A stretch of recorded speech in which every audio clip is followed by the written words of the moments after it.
Good evening, everybody. It is 7 o'clock Eastern Standard Time. My name is Andre, and of course, you know by now the podcast that I'm speaking with here is BSTL. And of course, what does BSTL stand for? It stands for Building Something That Lasts. So I hope you've been keeping well. Of course, we know the weather is beginning to change, and again, I'm happy with it. It's milder. It's a lot of the things that I love. I like it when the environment is just kind of balanced in that kind of way. But anyways, that's not what we're here to talk about today. We've got another great topic that we want to jump right into, and I've called this one "Rejection is Recalibration."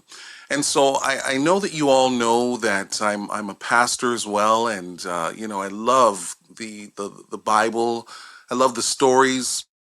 I love scripture. I love all things Bible, and I hope you don't judge me for that. And even if you do, that's okay. I'm just going to pray for you. But anyways, one of my favorite stories in scripture, the story of Joseph, right? Like to me, his story is really riveting. It's one of those stories that as many times as I've read it over and over, I just can't seem to put it down. And the more that I read about his life, I realize that if you're going to make like a tremendous difference anywhere, at times it comes with tremendous opposition. It comes with a lot of loneliness.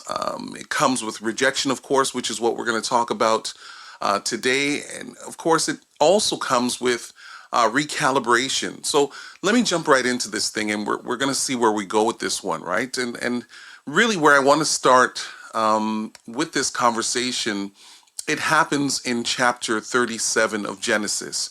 And I know that not everybody that listens to these podcasts, they believe in the Bible. I'm okay with that. I believe in it. And for those that may not, that's okay. But maybe you can at least hear me out from a story perspective, right? I mean, we've all read fictional novels before at some point in our educational journey. So, I mean, at least hear the story out if you don't mind. And so really where I want to pick up from is in chapter 37, when Joseph's brothers are away from him, okay? And while they are away from him, they are taking care of some of his flock at a place near to Shechem, right? And at some point in this journey of separation, Joseph is still, kind of lingering behind with his dad. He's a little baby boy in that sense. And then his brothers, they are now out and taking care of their father's flock. And the reason why this has great significance as we start the conversation today is because, as leaders, we don't necessarily always like how the story unfolds. Like, I think that for most of us, we wish that it was packaged nicely with a bow on it, nice perfume, great backdrop, all of that other stuff. But some of these stories, whether biblical or otherwise, true stories, they are a reminder that sometimes as leaders, it's the innocence of the stories that actually create the tension and the trauma and the drama that ultimately forces you away from where you are comfortable, and it places you now in a space where you have no choice but to survive and thrive there.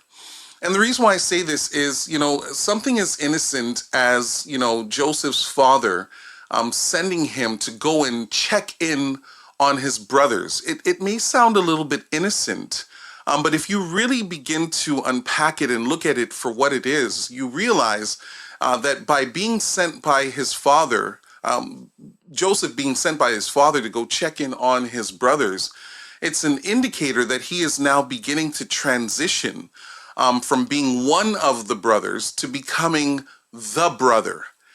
And we often hear about it when we think about African American Caribbean culture, like this idea. And I don't think those are the only two places, but as a person of color, it's my reference point, right? So what happens is that, you have this idea of grandeur that somehow you will be with your brothers, your sisters, your village, your community for the rest of your life. Like you grew up with these individuals and you played marbles with one another, you played basketball, you hung out at the mall together. And as you've been growing, you have this desire because every leader, every person has a sense of community and a desire to be around people that they are familiar with. But there are defining moments, and sometimes those defining moments happen in moments of innocence. Like, I don't believe that Joseph's father,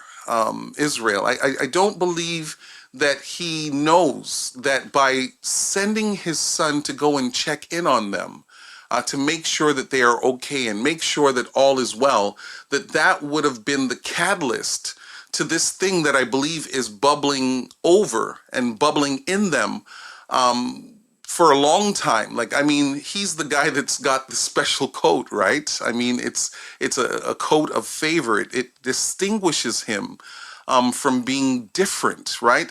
I would imagine that even though they know that their father is not perfect, I promise you, Jacob, Israel is not perfect.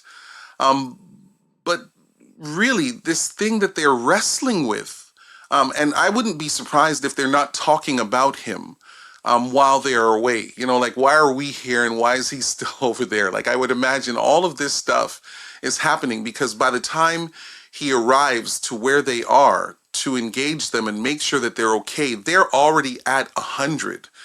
They're already annoyed. They're already upset. They're already in a place where, rather than seeing him as being one of them, they've got to like get rid of this guy.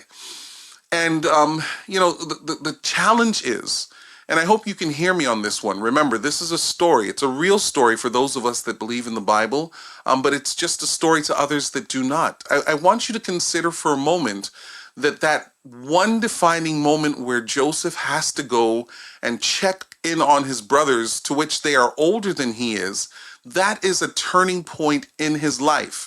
And, it would be nice to say that the turning point was like a graduation ceremony where, he has graduated now summa cum laude and all the different titles. He has given the class their address and so on and so forth. Like when we think about transitioning, and a lot of times kids, young people, children, as they're growing up, they can't wait for that high school graduation so that they can finally have their own voice and do whatever it is that they would like to do. The reality is Joseph's graduation is not on a podium. It doesn't happen with people clapping and celebrating. Like when he goes to see his brothers, rather than being happy to see him, they're not happy because it is yet again another reminder that he is from them and of them, but he's different than they are. And that's okay, right? Because maybe for a leader that's listening to this, you have been waiting for a long time to do something that you should have done a long time ago. But the reality is that this calling that God has on your life, you have yet to put it into play because you are measuring more of what the losses will be versus what the corporate gain will be. And the reason why I say this is because, of course, I'm jumping ahead a little bit because we know what Joseph will become, right? And we're not going to talk about all of that today in this podcast. We'll talk about it again in the future. But we know that Joseph, through this experience of being alienated and forced into the pit, this is the thing that creates the trajectory. And it's funny because we often, and sermons, right? I'm always around sermons. We often talk about this idea from the pit to the palace. I don't know, the older I get, and the more I read the Word of God for myself, I don't know that it's about going from the pit to the palace. I would say that it's more about the pit to the protection, right? Because again, in the Western world, we like the podium, right? We really do like to be able to say, we knew so-and-so when they were down and out, and look at them now, they've got a great job and they've got whatever. But what people don't always get is that the individuals who are in the corner office, and it is a privilege, but it comes with a lot of responsibility. Those individuals, if you hear their stories, right? And there are a lot of stories out there. You could just Google, leaders who have been rejected, and I'm sure that there would be, at least 100 different stories of people who have had serious trauma and drama in their backdrop, and they have become very successful people. And even though they're in the corner office, they don't love it there. Like, I mean, it's part of why they are born. It's part of what they have to do. It's part of what their responsibility will be. But the palace isn't, the place that you're like, I'm now in the palace. Because, like when you do get to the palace, when you do get to that corner office, the reality is somebody's always coming for you. And I also do understand as well that not only are people gunning for your job, your responsibility, whatever it is that you may do, they're also trying to figure out and scheme and lie and probably trying to find a way to push you out because they believe that they can do what it is that you are doing or what it is that you have done. And yet there are no markers that demonstrate that they have the capacity to do their work. And so I would imagine for the Josephs that are out there, it must be difficult to have experienced a tremendous amount of prosperity, notoriety. Definitely, it affords you a certain quality of lifestyle, and yet you are completely disconnected from those that you share the palace with. Like, remember, when Joseph gets sold and brought to Egypt, it's not like he's brought one of his brothers with him. Certainly his father is not with him on this journey. And so he has to grow up quickly, move up the ranks because he's got a calling on his life. And I'm still talking about leadership because I'm learning more about how God operates, even though I don't fully understand how he does everything that he does, because I think that if I were God, I wouldn't do Joseph's story that way. It's too much pain. Like, imagine being in a space where you are leading and growing and you have had tremendous adversity thrown your way, and there's nobody from your family that's there. Like, like people are constantly graduating, and we know that there are times where you have international students that come from different continents. And they come over to this Western world and they go to these schools and they work hard and they have to work all night, working in the cafeteria, doing janitorial work. And then they have to go to class first thing in the morning. They've only had, 2 hours of sleep and an apple for breakfast, and they've somehow figured it out and they've been able to make it. But it hasn't been easy. And here's the thing, at the end of all of this adversity, the challenges, the isolation, the loneliness. Here it is. It's graduation Sunday, Monday, Tuesday, Wednesday, Thursday, Friday, Saturday, whatever your graduation day is.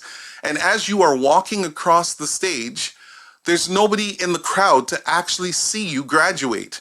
And remember, it's only recently that because of social media and the access to cameras and all this Wi-Fi stuff, that somebody in the crowd could literally just, do a Facebook Live or an Instagram Live. And now you can play that thing. And because, your family and friends that are at home huddled around the TV or the laptop or the cell phone, they're now able to watch the graduation, but from a distance. And the thing is that Joseph has literally had to grow up alone. And, the more I live is the more I realize that you have to be able to embrace loneliness. And when I say loneliness, we're never alone, right? Because God is everywhere all the time. What I mean when I talk about loneliness, I'm talking about this idea of the village, the community, your supporters. There are some leaders that will never have that type of network around them because the network that should be for them has let them down. And the reason why they've let them down is because, this thing that we call ego, the id, the ego, the super ego, these psychological terms, right? They are huge and they are real to the point where, Joseph and his brothers, they have the same father, they have the same blood, running through their vein, but they can see that there is this major difference between them and him. And it doesn't mean that they're not great. And that's the other part of this idea of becoming a leader. We have such a substandard idea or ideology of what it means to lead and lead well. When we think about leading, we think about the president of the United States, the office. We think about Microsoft. We think about Bill Gates. We think about people who have these inventions, and, those are great leaders. I'm coming to a place where I think that maybe we have to broaden the scope of how we see leadership. And when I say that, I'm talking not so much about the office that you occupy, but what do you do with this space that God has entrusted you with, despite the pain that you've had to go through in order to get it. Okay, so let me maybe come back to Joseph, right? So you do realize that this Joseph guy who has been betrayed by his brothers, left for dead, he is brought into Egypt without any village or community or support network. But, the Bible says that the Lord was with him. And as he is on his own, he continues to thrive and he continues to grow. And the reality is that this rejection that he experiences from his brothers, as well as while he's in this pit, it's the thing that allows him to become focused, razor sharp focused at the time of the famine in Egypt. And let me explain this. And we're still talking about leadership. Like you have to understand that when you are given a great responsibility and you are accountable for protecting and preserving the very people that may not even love you, because we know that Joseph never gets to sit at the table with the Egyptians. So even though he's up there, on the food chain, he's still Hebrew. He has to be able to do his job as second in command and still get over his feelings simultaneously. Like, to me, that's a lot. I talk to leaders all the time, and here's one of the frustration that a lot of leaders have or experience. The challenge of, how do you serve people who can't stand you? That's hard. And I talk with leaders all the time, because this is the thing. Some of the people that leaders have to lead and cover and shelter and protect, these are the people that if they had an opportunity, they would slit your throat. And of course, I'm talking about it as a metaphor. They would throw you in another pit. And yet, Joseph, if you can survive being betrayed by individuals that would have been potty trained the same kind of way, eaten out of the same pot, all of that stuff that goes along with having a brother maybe and or a sister. If you can survive that and still move upward as God has his hand around you, then it really does prepare you, not necessarily for the palace, but for the protection that later on in his life, he now has to give to his brothers. And here's the thing, and again, we're still talking about this idea of rejection and recalibration. As leaders, when you are rejected, it is usually a sign that you have outgrown where you are right now, right? And let me explain to you why. Like, if you are not about to do something incredible, something big, something that has never happened before, then there's no reason for your brothers to reject you. And the rejection that Joseph has from his brothers is a reminder that he has outgrown them. So let me qualify this. Because when I say outgrown, I'm not talking about being arrogant. No, that's not what I'm talking about.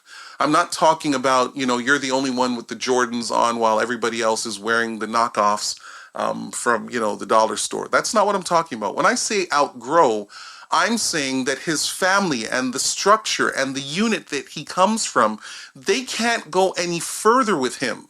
So while it might be a big deal for Joseph's brothers to be tending to their father's flock, culturally, it's a reminder that you have been entrusted by your father to be able to do something. Like, it's not just, well, you're minding sheep. No, it's an indicator. I trust you with that. And the father was able to entrust them with that, but God had a bigger plan and a better plan for their lives. So while Joseph may not have been entrusted with the flock, Joseph is entrusted with people and their lives. I mean, think about it. In the time of famine and shortage and loss and all of these different things where the economy is upside down, think about the fact that this guy who had this special coat that caused him to be rejected by those who really know him, that special coat, once peeled off from him, gives him a greater responsibility to do something to preserve an entire economy that would have been thriving and doing well. And I don't even know, of course, we know that he would have some education when he arrives, but it's also an indicator that he has the capacity to shift and leave what is left behind and embrace the moment, the present moment. And I think that that's the thing that, as leaders, we have to be careful. Recently I was having a conversation with somebody, and they were so fixated on the past. And I was thinking to myself, wow, this person sounds like they're stuck. Like, why are you so fixated on the way things used to be and what, things used to look like before? What about now? And in order for God to entrust people with great responsibility, they have to be able to move from the past and embrace the future and have the courage, embrace the present tense and embrace what is to come in the future. Because the future is not defined by the past, because the current reality is something that you've never experienced before. Now that to me is exciting, because as leaders, we keep thinking it's once you go to MIT and Harvard and Princeton, the paperwork that you now have in this frame that you have, in the background, so that when you do your Zoom live, people can see where you've graduated. The graduation is not the indicator that you are now ready to begin this journey. No, this document that proves that you're able to finish something is also the actualization that you are here because you should be here. And I think too many leaders, they are struggling because the document isn't the thing that validates your existence. It's the journey from the past to the present and the hope for the future. So yeah, Joseph, he really has outgrown his brothers, not because he's better than they are, but he's outgrown them in the context to which they will continue to live in until they are also, by extension, impacted by what's happening in the marketplace, the famine around them.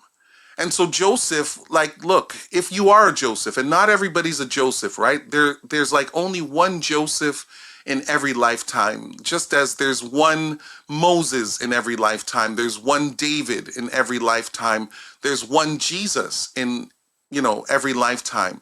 You don't find that this type of unique leadership comes around often, because there's so much that goes into it. There's so much loss and pain and adversity. You can't have an entire nation of Josephs, because there would just be too much bitterness, right?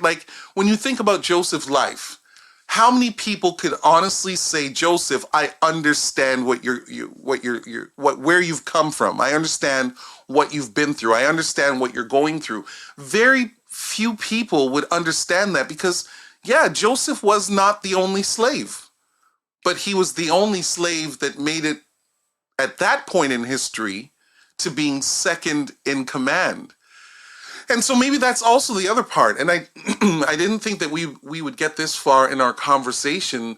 Maybe that's the point. As we talk about rejection and recalibration, maybe it's okay as leaders to have experiences and to go through certain things that no one else can really understand. Maybe that's okay because people want to understand how you made it to the palace, but very few people want to know the pain that comes with the palace.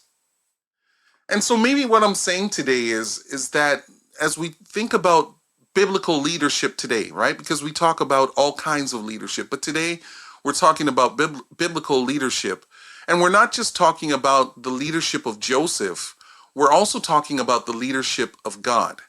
Because Joseph had the right experience to bring him in a place where he could still remain razor sharp focused, not knowing that his rejection as he outgrows his brother or his brothers is the exact same thing that would position him later on to meet with them again and re-engage with them again, because the time in between was necessary for him to literally prepare a new place for them at that time of lack in their own personal lives.